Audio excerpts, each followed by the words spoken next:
के लिए जाती है। कई बार इन बेटियों को भी मैं देखता हूँ, हनुमान जी के मंदिर के सामने से निकलती है और मंदिर की तरफ हाथ हिला कर कहते हैं हाय हनु। हनुमान बोलने के लिए भी समय नहीं, हाय हनु करके हाथ हिला करके चल देती है। ये वो खोरी का ही अलामत है, फोकट में सब कुछ प्राप्त करना चाहते हैं। और मैंने निवेदन किया, गुरुओं के लिए जो कर्तव्य था, गुरु ने उन कर्तव्यों का पालन नहीं किया। गुरुओं के लिए कर्तव्य क्या था? यम नियम आसन प्रलय प्रत्याहार धारणा ध्यान और समाधि को अपनाना। पर यहाँ के गुरुओं ने उन कर्तव्यों का पालन नहीं किया। गुरुओं ने खाने पीने में अच्छी अच्छी चीजों को लिया, फल फ्रूट तो है ही। गुरुओं ने बकरी का दूध का सेवन किया, सेविकाओं से सरसों का तेल का मालिश करवाते रहे और जरूरत पड़ने पर उन्हीं सेविकाओं को निर्वस्त्र करके अपने बिस्तर में भी लिटाते रहे। यही कारण बना कोई गुरु रक्तचाप के मरीज, किसी को शुगर की बीमारी है और किसी को अनिद्रा की, इन लोगों का चिकित्सा कराकर अगर मैं रोग से मुक्ति दिला सकता हूँ या मुक्त करा सकता हूँ तो भले ही लोग योगी तो बन सकते हैं पर योगी कदापि नहीं। बोलिएगा मैं मानूंगा नहीं, वहां कदापि लगाना पड़ेगा। योगी कदापि नहीं बन सकते, क्योंकि योगी बनने के लिए तो यम नियम का पालन करना ही पड़ेगा। और उसी यम नियम का पालन जब करेंगे तो अपरिग्रह सब आया है वहां पर।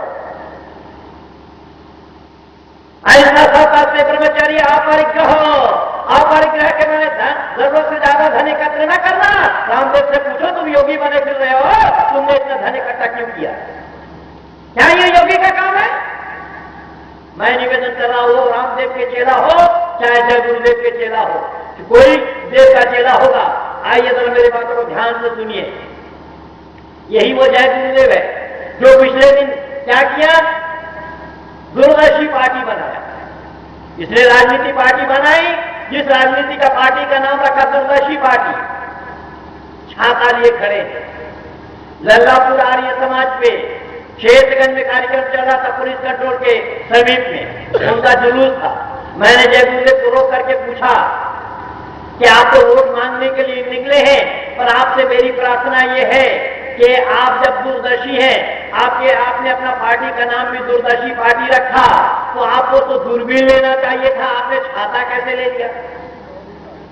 और आप जो प्रचार करा रहे हैं कि जय गुरुदेव नाम परमात्मा का है, जो परमात्मा के जो असंख्य नाम है, उन असंख्य नामों में जय गुरुदेव नाम तो कहीं नहीं मिला। अगर आप अपने को परमात्मा कहते हैं तो आपसे मेरी प्रार्थना यह है, जो हमारे परमात्मा है, परमात्मा ने अपने सृष्टि की जो रचना की, उस सृष्टि की रचना में मक्खी और मच्छरों को भी रखा है। आप मक्खी का या मच्छर के कान बना दीजिए, मैं परमात्मा मान लूंगा। बंदो सुन लेना कान खोल करके, जय गुरुदेव ही नहीं, जय गुरुदेव का 14 खानदान मिल करके मच्छर का एक कान। अरे बोलो तो सही। बाराबंकी के रहने वाले लोगों, सत को ग्रहण करो, असत को छोड़ो। अगर सत को ग्रहण किए बिना आप कभी भी मानव कहलाने के अधिकारी नहीं बनेंगे। मैं निवेदन कर रहा हूं कि जितने भी गुरु आए हैं, जो गुरु कह रहे हैं, अपने को कहला रहे हैं, ये गुरु नहीं है, ये सब के सब गोरु है। आप कहेंगे कैसा? आइए मैं प्रमाण दे रहा हूं। मैं बंगला भाषी हूं, बंगला भाषी होने के नाते इन लोगों को मैंने गुरु नहीं अपितु गोरु कहा। गोरु बंगला भाषा में कहा जाता है बैल को। ये इनमें से एक भी कोई भी गुरु नहीं है, सब के सब गोरु है। क्यों? ये गुरु वही होते हैं जो अंधकार से निकाल कर प्रकाश की ओर ले जाते हैं, उनका नाम गुरु होता है। और इन्होंने क्या किया? इन्होंने प्रकाश में चलने वालों को प्रकाश से निकाल कर अंधकार की तरफ ढकेला, इसलिए मैंने लोगों को गुरु कहा। आप लोग कहेंगे क्यों? आप तो गुरु निंदा लेकर के बैठ गए। बंदो माफ कीजिएगा, मैं किसी गुरु का निंदा नहीं करता, न ही गुरु निंदा करना मेरा मकसद और उद्देश्य है। लेकिन जिन बातों को मैं बताना चाह रहा हूं, जरा आप लोग हिदायत कीजिएगा, अपने दिल से सोचिएगा कि मैं क्यों कह रहा हूं और जो मैं कह रहा हूं वो सही है या गलत। तो आप भी सच्चाई के रास्ते को इख्तियार कर सकते हैं। जो गुरु ये कह रहे हैं, जितने गुरु का नाम मैं लिया, सब मिलकर के इन लोगों ने कहा कि हम लोग गुरु हैं और हम लोग दूरदर्शी पार्टी हैं या दूरदर्शी पार्टी बनाते। आपके 400 कैंडिडेट खड़ा किया करते, सबका समाना जब्त हुआ, एक भी कोई भी दूरदर्शी पार्टी वाला मेंबर जीत नहीं पाया। जब आप दूरदर्शी हैं तो आपके मेंबर का हार होगा, या आप क्यों नहीं जान पाए भाई? क्या मतलब हुआ आपके दूरदर्शी होने का? लेकिन मैं उन दूरदर्शियों से पूछना चाहता हूं, अगर आप लोग दूरदर्शी हैं तो भारत का आधा हिस्सा पाकिस्तान बनने वाला है। कौन दूरदर्शी ने हमें बताया था भविष्यवाणी में? अरे कौन ऐसे गुरु थे जिन गुरुओं ने भविष्यवाणी में हमें यह बताया हो कि भारत का आधा हिस्सा पाकिस्तान बनने वाला है? कौन ऐसे दूरदर्शी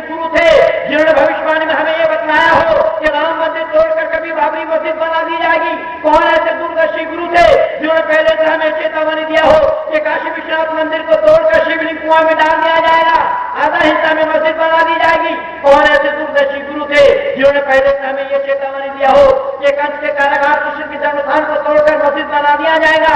कौन ऐसे दूरदर्शी गुरु थे जिन्होंने भविष्यवाणी में हमें यह बतलाया हो कि भारत के प्लेन को हाईजैक कर लिया जाएगा, काठमांडू से उड़ान भरकर लखनऊ, लखनऊ से अमृतसर, अमृतसर में फ्लाइट चुकी रहेगी, लेकिन तुम लोगों से टायर पंचर तक भी नहीं हो पाएगा। उस फ्लाइट में जो बैठे हुए लोग होंगे उन लोगों को लेकर के काबुल और कंधार तक ले जाया जाएगा। उन लोगों को वापस लाने के लिए तुम्हारे देश के विदेश मंत्री मौलाना मसूद अजहर, जो मौलाना मसूद अजहर उस प्लेन का हाईजैक करने का योजना बनाने वाला, उस मौलाना मसूद अजहर को तुम्हारे विदेश मंत्री अपने जेल से निकाल करके उसके घर तक छोड़ आएंगे। किसी गुरु ने भविष्यवाणी दिया है? बंदोबस्त जिम्मेदारी के साथ बोलना। या कौन ऐसे दूरदर्शी गुरु थे जिन्होंने भविष्यवाणी में हमें यह बतलाया हो कि जम्मू तवी स्टेशन पर गोलियों का बौछार किया जाएगा? कौन ऐसे दूरदर्शी गुरु थे जिन्होंने भविष्यवाणी में हमें यह भी बतलाया हो कि जम्मू कश्मीर विधानसभा के अंदर में बम पास किया जाएगा? कौन ऐसे दूरदर्शी गुरु थे जिन्होंने भविष्यवाणी में हमें यह भी बतलाया हो कि आतंकवादी कभी लाल किला के अंदर में घुस जाएंगे? या कौन ऐसे दूरदर्शी गुरु थे जिन्होंने भविष्यवाणी में हमें यह भी बतलाया हो कि रघुनाथ मंदिर को ध्वस्त कर दिया जाएगा जम्मू वाला? या कोई ऐसे दूरदर्शी गुरु बताइए हमें कि जिन्होंने भविष्यवाणी में हमें यह बताया हो कि नाथद्वारा मंदिर में आतंकवादी उधम मचाएंगे और फिर तुम्हारे उस मंदिर को गुजरात से उठाकर दिल्ली लाना पड़ेगा। कौन सा मंदिर बनाया गया अभी दिल्ली में है? नहीं जानते? अब कहां अक्षर है कहां धाम है, वहां जाएंगे तो आपके जेब से 700 रुपया निकालना पड़ेगा, तब आप वहां दर्शन कर पाएंगे। देखिए लूट किस तरीके से मचा रहे हैं। मैंने निवेदन किया कि दूरदर्शी पार्टियों से पूछिए या इन गुरुओं से पूछिए कि आप लोगों ने इन सब कामों के लिए हमें भविष्यवाणी क्यों नहीं दिया? या कौन ऐसे दूरदर्शी गुरु थे जिन्होंने भविष्यवाणी में हमें यह भी बताया हो कि आतंकवादी कभी सांसद में गोलियों का बौछार करेगा? किसी गुरु ने भविष्यवाणी दिया है? बंदो जिम्मेदारी के साथ मैं आप लोगों से पूछ रहा हूं, आप लोग अगर जिम्मेदार है तो जवाब तो दीजिए कम से कम। है अभी भी मौन व्रत आप लोग का मैं तोड़ नहीं पाया। वाकई में बड़े मजबूत लोग हैं आप। तो मैं बता दिया था, हो सकता है अगले आने वाला समय में जुबान ही ना रहे, परमात्मा आप लोगों को जुबान ही न दे, ऐसा काम करने लगे हो आप। जो सच को स्वीकार नहीं करेगा उनके लिए ऐसा ही होगा। इसलिए बंधु मैं निवेदन कर रहा हूं, किसी गुरु ने ऐसी बातों के लिए किसी ने भी भविष्यवाणी नहीं दी, इसीलिए मैंने उन लोगों को गोरू कहा, इसीलिए ही मैं उन लोगों को गोरू कहा। पर आप लोग सोच रहे मैं गुरु निंदा कर रहा हूं। बंधु माफ कीजिएगा, मैं किसी गुरु का निंदा नहीं करता। गुरु न होते वशी चाइना का अंदाज जैसे तो महाराणा प्रताप को, छत्रपति शिवाजी को और अर्जुन जैसे वीर और योद्धा को कहां से पाते? लेकिन आपके गुरु कौन थे? आपके गुरु थे योगेश्वर कृष्ण। योगेश्वर कृष्ण के दिए हुए उपदेश को या पढ़ाए हुए पाठ को आप लोगों ने याद नहीं किया। अगर याद किए भी होंगे तो वो बहुत पहले भूल चुके हैं। आइए योगेश्वर कृष्ण ने आप लोगों को पाठ क्या पढ़ाया था? योगेश्वर कृष्ण ने अर्जुन से कहा, अर्जुन तुम क्षत्रिय हो, तुम्हारा काम क्या है? राष्ट्र में दुराचार फैल रहा है, अधर्म फैल रहा है, तुम इससे पीड़ित नहीं होते हो? क्योंकि संजय का उपदेश अर्जुन पर प्रभाव डाला। अर्जुन ने कहा मैं किससे युद्ध करूंगा? कोई भाई है, भतीजा है, कोई चाचा है, कोई ताऊ है, इससे तो बेहतर यही होगा दूर देश में जाकर भिक्षा मांगकर अपना गुजारा करूंगा। इतना ही सुनना था। योगेश्वर कृष्ण आग बबूला हो उठे और योगेश्वर कृष्ण ने कहा, अर्जुन तुम क्षत्रिय हो, तुम्हारा काम क्या है? राष्ट्र में दुराचार फैल रहा है, अधर्म फैल रहा है, तुम इससे पीड़ित नहीं होते हो? तुम चाहते हो तो दूर देश में जाकर भिक्षा मांगकर अपना गुजारा करूं? तुम कायर हो, तुम गरीब हो, तुम नपुंसक हो। योगेश्वर कृष्ण ने अर्जुन को डांटते हुए कहा, युद्धम तो क्षत्रिय तो धर्म कथम किया जाती। युद्ध करना क्षत्रियों का धर्म, से त्याग के तुम कहां चले जाते हो? अर्जुन ने कहा, एतान बंधुमान विनय विजय राज्य किम सुखम भविष्यति। इन बांधवों को छोड़कर, राज को छोड़कर अगर मैं ये युद्ध करूंगा क्या मैं सुख प्राप्त कर सकता हूं? योगेश्वर कृष्ण ने कहा, तुम न अवगच्छति इमे पाप इमे दंडनीय बाध एव। तुम नहीं जानते हो ये पापी है, दुष्ट है, वध करने योग्य है, अर्जुन ने कहा इमे मृत्यु तो गमिष्यति महापापम भविष्यति, मेरे युद्ध करने से अगर मर जाएंगे तो इससे बढ़कर के कोई पाप नहीं लगेगा। योगेश्वर कृष्ण ने कहा नहीं है तत्पापम आत्मा मृत्यु न गच्छति केवलम शरीरम न सति स्वामिदम न अवगच्छति आत्मा अजर अमः अयम कदापि न नशति युद्धम तो क्षत्रिय परमः धर्म अतः युद्धम गुरु। ये रहे हमारे देश के गुरु। क्या कह रहे हैं योगेश्वर कृष्ण? योगेश्वर कृष्ण कह रहे हैं अर्जुन तुम्हें मालूम नहीं है आत्मा मरती नहीं है, केवल शरीर का ही नाश होता है। क्यों कि आत्मा अजर है, अमर, इसका कभी विनाश नहीं होता। युद्ध करना ही क्षत्रियों का परम धर्म है, इसलिए तुम युद्ध करो। ये रहे हमारे देश के गुरु। और आज आपके गुरु क्या कह रहे हैं? आपके गुरु कह रहे हैं धर्म रहे या धर्म, तुम्हें क्या करना है? चिंतामणि ऊपर बैठे बैठे सोच रहे हैं, बस तुम नाम गान करते रहो, कीर्तन करते रहो, तुम योग करते रहो, परित्राण पा जाओगे। क्या कह रहे हैं रामदेव? जो 40 के नीचे नीचे है वो हमारे साथ जुड़ जाए। क्या करवाएंगे, अचार डलवाएंगे, क्या करेंगे मैं नहीं जान रहा हूं, लेकिन मैं निवेदन कर रहा हूं आज के गुरु कह रहे हैं रात में सदाचार पहले या दुराचार। तुम्हें क्या करना है? चिंतामणि ऊपर बैठे बैठे सोच रहे, तुम नाम गान करते रहो, कीर्तन करते रहो, योग करते रहो, परित्राण छुटकारा मिल जाएगा। अरे बंधु, योगेश्वर कृष्ण जैसे योगी धरती पर और कोई आया था क्या? जब योगेश्वर कृष्ण ने तो योग नहीं सिखाया था, क्या तुम उससे भी बड़े योगी बन गए हो? योगर्षि कहा जाए। अरे मैं निवेदन कर रहा हूं योगेश्वर कृष्ण ने अर्जुन को कहा अर्जुन युद्ध करना ही क्षत्रियों का परम धर्म है, तुम युद्ध करो। योग करने के लिए योगेश्वर कृष्ण ने नहीं कहा कि तुम योग करो, योग के माध्यम से सफलता पाओगे। योगेश्वर कृष्ण ने नहीं कहा, तो आज योगेश्वर कृष्ण पर भी कलम चलाया जा रहा है। योगेश्वर कृष्ण ने अर्जुन को शिक्षा क्या दी? उन्होंने कहा युद्ध करना ही क्षत्रियों का परम धर्म है, इसलिए तुम युद्ध करो, युद्ध के लिए तैयार हो। बंधु याद रखना, केवल योगेश्वर कृष्ण ने अर्जुन को युद्ध के लिए तैयार ही नहीं किया, अपितु स्वयं रथ के साथी बन करके ही कुरुक्षेत्र में पहुंचे। बंधु मैं निवेदन कर रहा हूं कि योगेश्वर कृष्ण के पढ़ाए हुए पाठ को आप लोग भूल चुके हैं, इसीलिए मुसीबतों का सामना करना पड़ रहा है। योगेश्वर कृष्ण के पढ़ाए हुए पाठ को जब तक आप याद नहीं करेंगे तो आपको रास्ता मिलने वाला नहीं है। पर आज आपके गुरु कह रहे हैं तुम्हें क्या करना है? चिंतामणि ऊपर बैठे बैठे सोच रहे मैं तुम नाम गान करते रहो, कीर्तन करते रहो। बोलो कौन सा कीर्तन करे?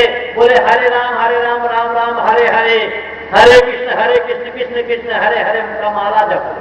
अरे बंधु, हरे कृष्ण का माला जपने से अगर किसी को परित्राण और छुटकारा मिल गया होता तो मेरे ख्याल से योगेश्वर कृष्ण भी अर्जुन को यही कहते अर्जुन तुझे युद्ध नहीं करना है, तू हरे राम राम हरे हरे, हरे कृष्ण कृष्ण कृष्ण हरे हरे का माला जप ले, या अनुलोम कर ले, विलोम कर ले और भंवरी कर ले। अर्जुन को यही कहते योगेश्वर कृष्ण, लेकिन उन्होंने ऐसा नहीं कहा। उन्होंने पीठ पे थप्पी लगाकर कुरुक्षेत्र में युद्ध के मैदान में भेजे।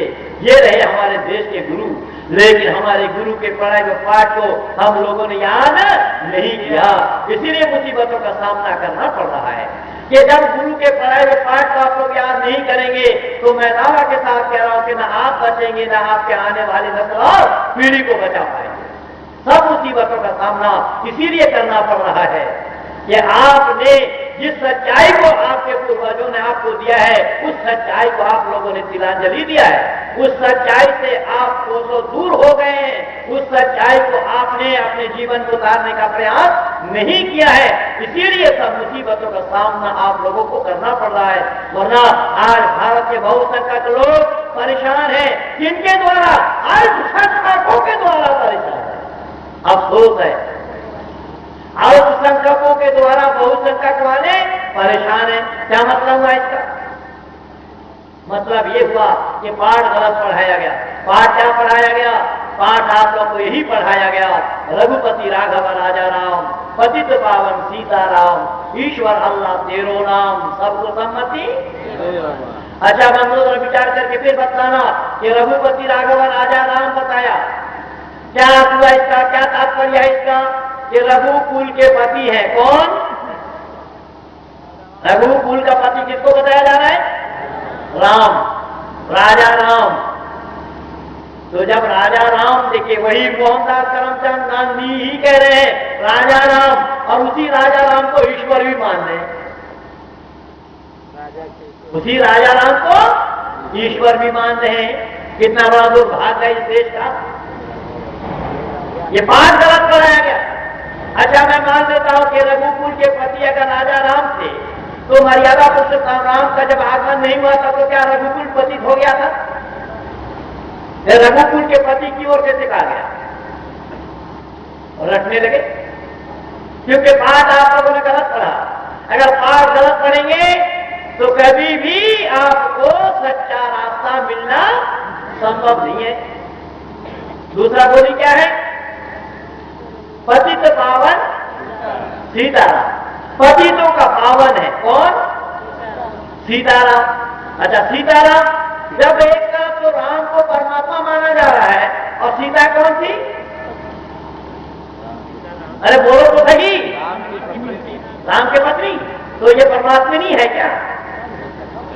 ये राम परमात्मा ठहरे तो परमात्मा की पत्नी क्या होगी? इन अकल के कोल्हों से जरा पूछ करके देखो क्या बताते हैं। इसलिए बंधु मैंने सारा गुरु मिलकर के वही पाठ पढ़ा रहे हैं, सब वही राम रमैया वाला पाठ सबके पास। इसलिए मैं निवेदन कर रहा हूं कि रघुपति राघव राजा राम पतित पावन सीताराम बोला। पतितों का पावन है कौन? सीताराम। तो राम के नाम के साथ सीता का नाम कब जुड़ा भाइयों? अरे पूछ रहा हूं मैं आप लोगों से। तो इतना देर क्यों करते हैं? मेरा समय खराब नहीं होता इसे।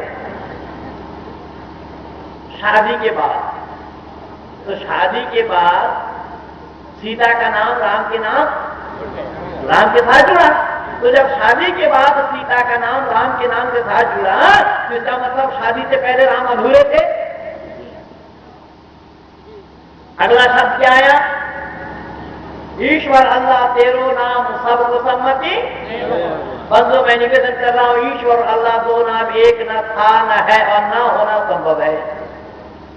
ईश्वर और अल्लाह के नाम में आसमान और जमीन का फर्क है, अंतर है। जितनी दूरी आसमान और जमीन में आप देख रहे हैं, इतना ही दूरी है ईश्वर और अल्लाह के नाम में। जिनके संस्कृति को सृजन करता को अल्लाह कहने की परंपरा है, उन्होंने कहा क्या काफिरों, तुम्हारे हमारे अल्लाह को ईश्वर के नाम के साथ कैसा जोड़ा? बोले क्यों? बोले ईश्वर के नाम के साथ तो अल्लाह का कोई मेल नहीं है। बोले क्यों मेल नहीं है? तो मौलाना शौकत अली ने कहा कि एक भटका से भटका हुआ मुसलमान गांधी से कई हजार गुना अच्छा है, क्योंकि वो मुसलमान और गांधी काफिर है। ये मैं नहीं कह रहा हूं, मौलाना शौकत अली कह रहे हैं। मोहनदास करमचंद गांधी एक एक कंधे में हाथ रख करके घूमते थे, कहा करते थे ये मेरा भाई है। उस भाई ने कहा मैं तुम्हारा भाई नहीं बन सकता। क्यों नहीं बन सकते? कि हमारी संस्कृति में नहीं है। क्या है अब तुम्हारी संस्कृति में? जब जिन्ना ने कहा ला यत्तखिज़ुल मुमिनूनल काफिरीन औलिया मिन दूनिल मुमिनीन व मन यफ़अल ज़ालिका फलैसा मिनल्लाहि फ़ी शैइन अन तत्तक़ू मिन्हु तुक़ा वयुहज़्ज़िरुकुमुल्लाहु नफ़्सहु व इलल्लाहिल मसीर। एक जगह नहीं, चार जगह नहीं, 5 जगह इन बातों की चर्चा कुरान के अंदर में आई। अल्लाह ने क्या कहा कि मुसलमानों को छोड़कर काफिरों को दोस्त न बनाओ। सुन लेना कान खोल करके, क्या कहा गया कि मुसलमानों को छोड़कर काफिरों को दोस्त न बनाओ, दिल से और जुबान से। अगर तुम दोस्ती रखते इन काफिरों से, मैं अल्लाह ताला तुमसे दोस्ती नहीं रखता। जिन्ना ने कहा कि अगर मैं आपसे दोस्ती रखने लगूंगा तो अल्लाह से मेरा ताल्लुक कता ताल्लुक हो जाएगा, सफर विस्तेज हो जाएगा। इसलिए आपसे तो मैं अपना नाता तोड़ सकता हूं, लेकिन अल्लाह से अपना रिश्ता नहीं तोड़ सकता। इसलिए जिन्ना ने कहा जहां मैं रहूंगा वो जगह पाक होनी चाहिए, क्योंकि हम दीनदार हैं, पवित्र हैं, ईमानदार हैं। हम जहां रहेंगे वो जगह भी पाक हो। पाक के मानी क्या होता है? पवित्र। स्थान के मानी जगह। अर्थात उन लोगों के दृष्टि में ये भारत अपवित्र था, अब भी अपवित्र है। अगर अपवित्र ना हुआ होता तो इससे हट करके पवित्र स्थान बनाना पड़ता क्या? अरे हाँ या ना बोलोगे भी? नहीं बनाना पड़ता है, नहीं बनाना पड़ता। और इस सच्चाई को स्वीकार करने के लिए आज भी लोग तैयार नहीं है। मैंने निवेदन किया कि ये पाठ सरासर गलत पढ़ाया गया। पाठ अगर सही पढ़ाया गया होता तो भारत का नक्शा ही कुछ और होता। कि जब भारतों ने मुसलमानों को मना किया है कि काफिरों से दिली और जुबानी दोस्ती न रखना, अगर तुम काफिरों से दोस्ती रखते हो तो मैं अल्लाह ताला तुमसे दोस्ती नहीं रखता। साफ शब्दों में मना किया है। यही कारण बना कि पाकिस्तान की नींव पड़ी, पाकिस्तान बना, भारत का विभाजन हुआ, पवित्र स्थान बनाया गया। लेकिन बंधु मैं निवेदन कर रहा हूं, कुछ लोग सोच रहे होंगे कि ये मोहनदास करमचंद गांधी को बदनाम करने वाली बात हो रही है। बंधु मैं निवेदन कर रहा हूं कि मोहनदास करमचंद गांधी को मैं क्यों बदनाम करूं भला? तो आप कहेंगे कि मोहनदास करमचंद गांधी हिंदू मुस्लिम एकता चाहते थे। हिंदू मुस्लिम एकता के कारण उन्होंने कुरान का पाठ हिंदुओं के मंदिर में बैठ करके किया और हिंदुओं को यह समझाते रहे कि देखो कुरान मुसलमानों का धर्म ग्रंथ है और मंदिर तुम्हारा धार्मिक स्थल है। तुम्हारे धार्मिक स्थल में बैठ करके मैं मुसलमानों का धर्म ग्रंथ का पाठ कर रहा हूं ताकि आपस में भेदभाव न रहे।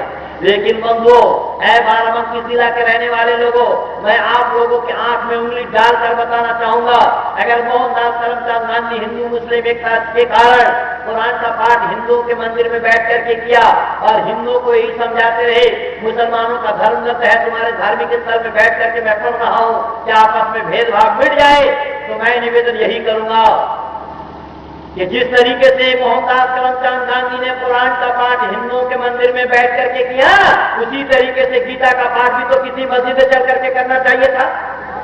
करना चाहिए। है किसी हिंदू के पास प्रमाण कि उन्होंने गीता का पाठ भी किसी मस्जिद में चल करके की हो? नहीं है। इसका प्रमाण आप लोग नहीं दे सकते और कोई गोरू भी नहीं दे सकता। जो गोरू मिलकर के सब ये पाठ पढ़ा रहे हैं। इसलिए मैं निवेदन कर रहा हूं, इन गोरुओं के पास इन सवालों का जवाब नहीं है। ये गोरू जवाब नहीं दे सकते हैं। तो मोहनदास करमचंद गांधी ने हिंदू मुस्लिम एकता को तो वो जानते ही नहीं थे, वो कुरान को पढ़ते ही क्या। इसलिए प्रोफेसर बलराज मधो को भी लिखना पड़ा, काश गांधी कुरान पढ़े होते। प्रोफेसर बलराज मधो को ही लिखना पड़ा। तो मैं निवेदन कर रहा हूं, ये सब भेदभाव पैदा किया गया, पाठ आप लोगों को गलत पढ़ाया गया। अगर पाठ सही पढ़ाया गया होता तो भारत का नक्शा ही कुछ और होता। केवल इतना नहीं, इन सब पुरानी बातों को अगर आप छोड़ देंगे तो मैं जीते जाकर कुछ प्रमाण आप लोगों के सामने प्रस्तुत कर रहा हूं, देख लेना। ये तशवीर वाकया जो आप लोगों ने भी देखा है और मैं भी देखा। अभी अभी पिछले दिन भारत के भूतपूर्व प्रधानमंत्री जिनका नाम माननीय अटल बिहारी जी वाजपेयी, पाकिस्तान के साथ दोस्ती का हाथ बढ़ाने के लिए लाहौर पहुंचे। याद है आप लोगों को? लाहौर पहुंचे और लाहौर में जहां पर वो उतरे, जहां पर उन्होंने कदम रखा, उस जगह को धोया गया। कारण काफिर का कदम पड़ा है। मैं उन पुरानी बातों को नहीं, अभी बिल्कुल आंखों देखा हाल बता रहा हूं। काफिर का कदम पड़ने के कारण उस जगह को, अरे बोलो तो सही, धोया गया। पर मैं निवेदन कर रहा हूं, बोलना नहीं चाहता। मैं और कटु बोलने लगूंगा फिर नानी याद आ जाएगी और कटु बोलने में मैं ऐसा कुछ भी नहीं करूंगा। खुशामद कर रहा हूं, 3 दिन हो गया। जान रखो, 1 लाख नहीं कई लाख खर्च करोगे तभी कोई बोल नहीं पाएगा ये जो मैं बोल रहा हूं। ये मसला औरों के पास नहीं है। इसलिए सुनिए ध्यान से मेरी बातों को, मैं क्या बोल रहा हूं।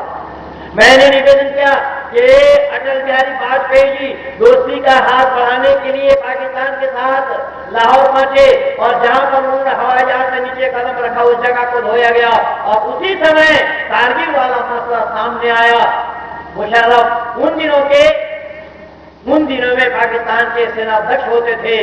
उन्होंने कारगिल का तो सारा षड्यंत्र रचा और भारत के प्रधानमंत्री वहां पर गए हुए हैं, लेकिन उनको सैल्यूट देने के लिए भी सेना अध्यक्ष नहीं आया, जनरल नहीं आया। कारगिल क्या था? कारगिल तो जगह का नाम है। बंधो, उसके दूसरे दिन हमारा एक सैनिक इधर मेरे तरफ सुनो, जिनको सुनना नहीं है घर जाओ, घर जाकर के तो क्यों नींद प्रचार करो। अपना नींद खराब करने का कोई मतलब नहीं है, घर जाकर सो जाओ अगर सुनना नहीं है तो। मैंने निवेदन किया कि 1 लाख नहीं कई लाख खर्च करने के बावजूद भी कोई सुनाने के लिए आएगा नहीं। आज वर्तमान भारत में हो क्या रहा है, मैं पहले ही व्यक्ति बताया था कि यो पुरानी बातों को तो मैं याद दिलाया हूं, लेकिन वर्तमान समय वो हो क्या रहा है ये सब देख करके अभी भी अगर आप नहीं चेतेंगे, मैं दावा के साथ कह रहा हूं कि राष्ट्र रक्षा सम्मेलन आप कितना ही मनाते रहिए वो धरा के धरा रह जाएगा, कुछ भी हाथ लगने वाला नहीं है। जो आप मना रहे हैं अगर उस पर आप अमल करते हैं, जिन बातों को आप सुन रहे हैं इन बातों को सुन करके आप अगर जाग जाते हैं तभी राष्ट्र रक्षा सम्मेलन मनाना सार्थक होगा, वरना धरा रह जाएगा। सुनना ध्यान से। अगला दिन क्या हुआ कि हमारा एक सैनिक अपना हेलीकॉप्टर के माध्यम से अपने एरिया का निरीक्षण कर रहा था। इत्तेफाक की बात है कि वो हेलीकॉप्टर आकाश मार्ग में ही बिगड़ गया। जब आकाश मार्ग में ही बिगड़ गया वो पैराशूट के माध्यम से नीचे आया, लेकिन जो धरती पर आया वो सब जमीन पाकिस्तान की थी। पाकिस्तानी सैनिकों ने हमारे सैनिक को पकड़ लिया और उसको मौत के घाट उतार दिया था।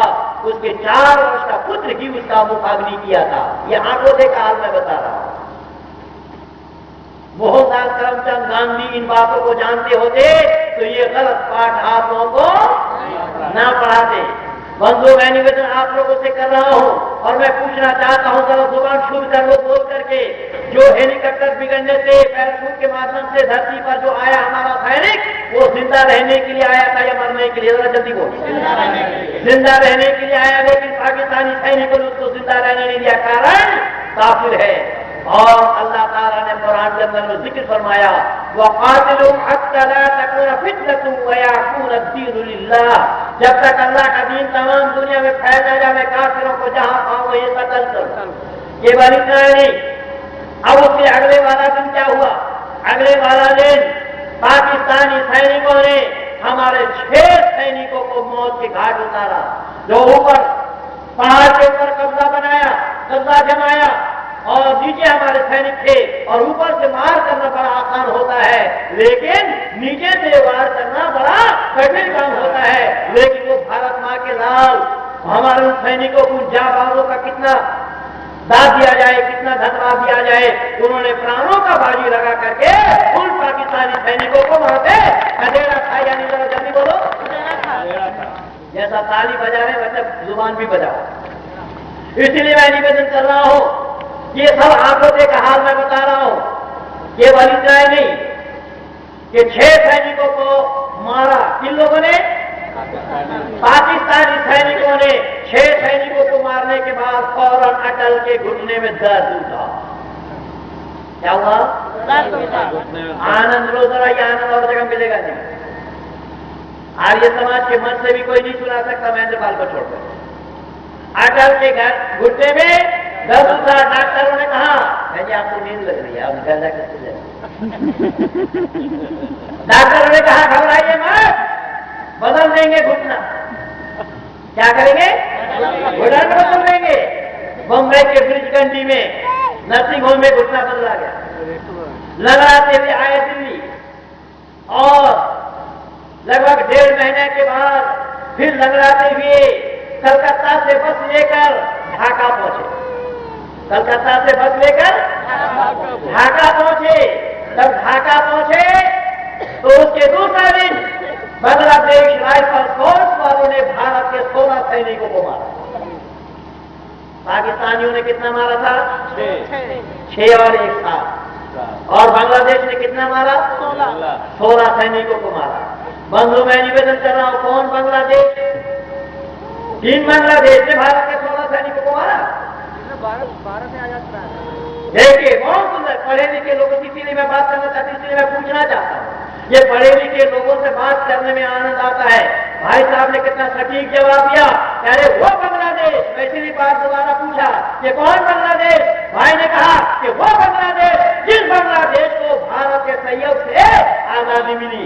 भारत